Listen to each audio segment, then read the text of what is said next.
Bueno, otro acto que hubo en esta semana fue con motivo de cumplirse los 39 años del asesinato de José Ignacio Rucci, allá por la década del 70. Hubo un acto donde podríamos decir en líneas gruesas que estuvo el peronismo no oficialista, no kirchnerista. Ahí estuvo desde el ex gobernador Busti hasta el actual gobernador de Córdoba de la Sota, Moyano, Hugo Moyano, distintas vertientes del peronismo federal y por supuesto también la mujer y los hijos del asesinado dirigente de la Unión Obrera Metalúrgica. En realidad se transformó en un acto, por más que no lo digan, opositor por la calidad y la gente que había en ese acto.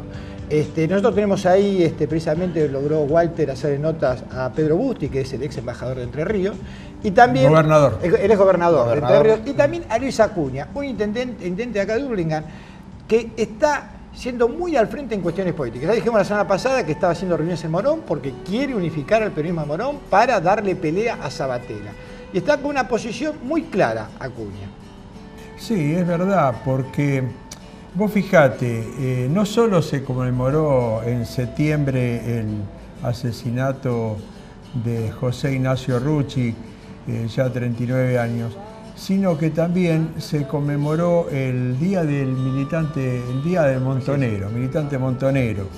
Esto fue el 7 de septiembre de 1970, cuando en un bar, La Rueda, de acá cerca, de William Morris, se encontraba Fernando Abal Medina y Gustavo Ramos junto a otros miembros de la conducción de Montoneros para discutir estrategias, para analizar los últimos hechos que habían realizado.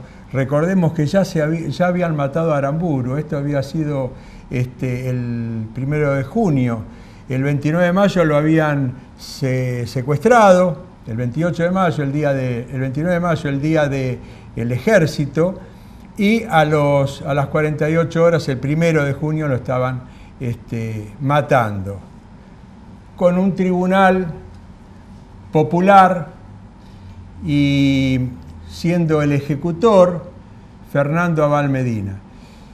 Habían realizado otros hechos, fundamentalmente para recaudar dinero, armas, hechos delictivos. Y finalmente el último hecho en el que participa Abal Medina es un asalto acá cerca en el Banco Galicia, donde se llevan un botín algo de $36.000.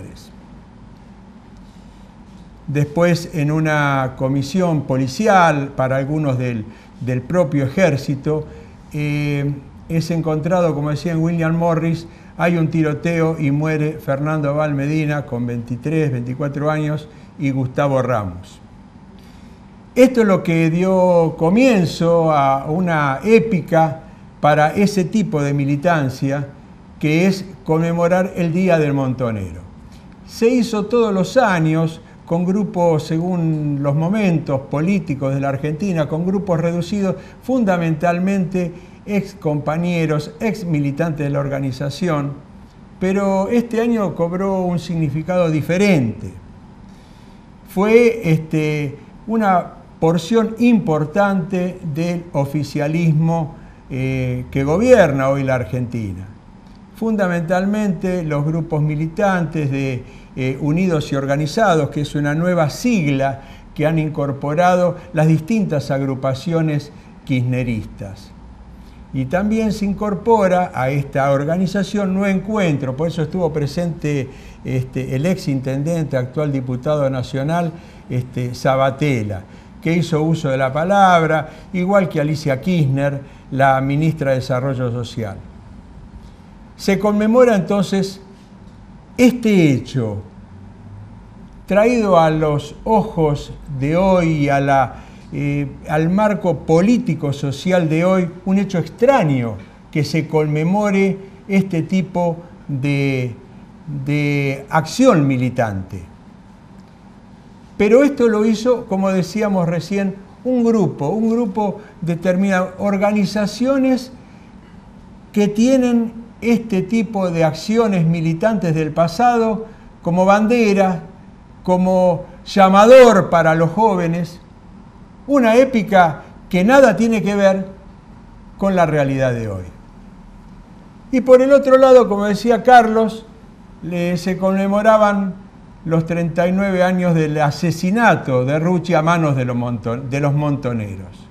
Esto ocurrió, como decía, el 25 de septiembre de 1973, frente a su casa, en la calle Avellaneda, allá en la zona de Flores. A las 12 del mediodía salía Rucci de su casa y fue muerto a mansalva, con más de 23 tiros, por eso la operación se llamó Operación Traviata, haciendo una similitud a las galletitas Traviata que tienen 23 agujeritos. Una salvajada. Esto desestabilizó en su momento al jefe del peronismo, el general Juan Domingo Perón, que emocionado y por primera vez en público lloró y conmocionado decía: me cortaron las patas. Este hombre, que venía del gremialismo, de la Unión Obrera Metalúrgica, secretario general de la CGT desde el año 1970, hizo un trabajo político realmente encomiable para el regreso del general Perón.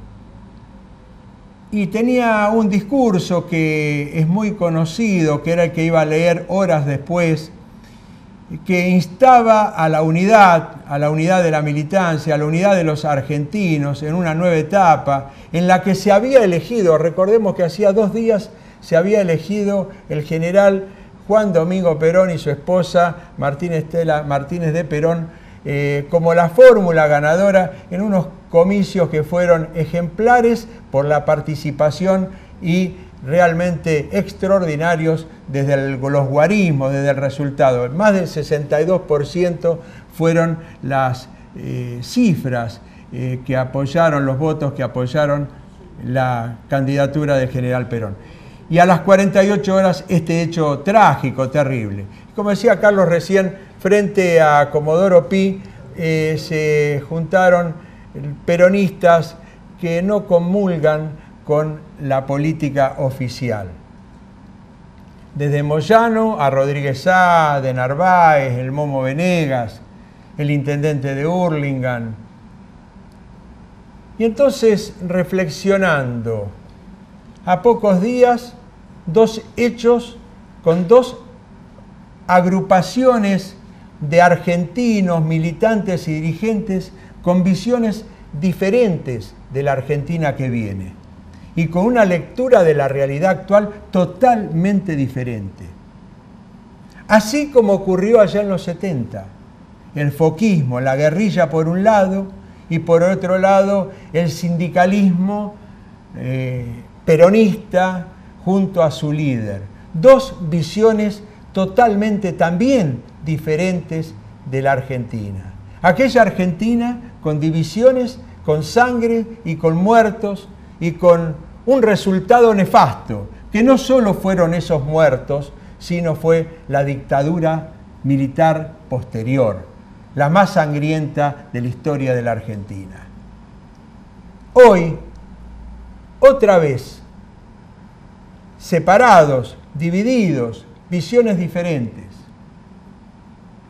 Se dicen que en los procesos de la memoria, y esto lo explican los neurobiólogos, uno trae el pasado según su último recuerdo, según su último relato.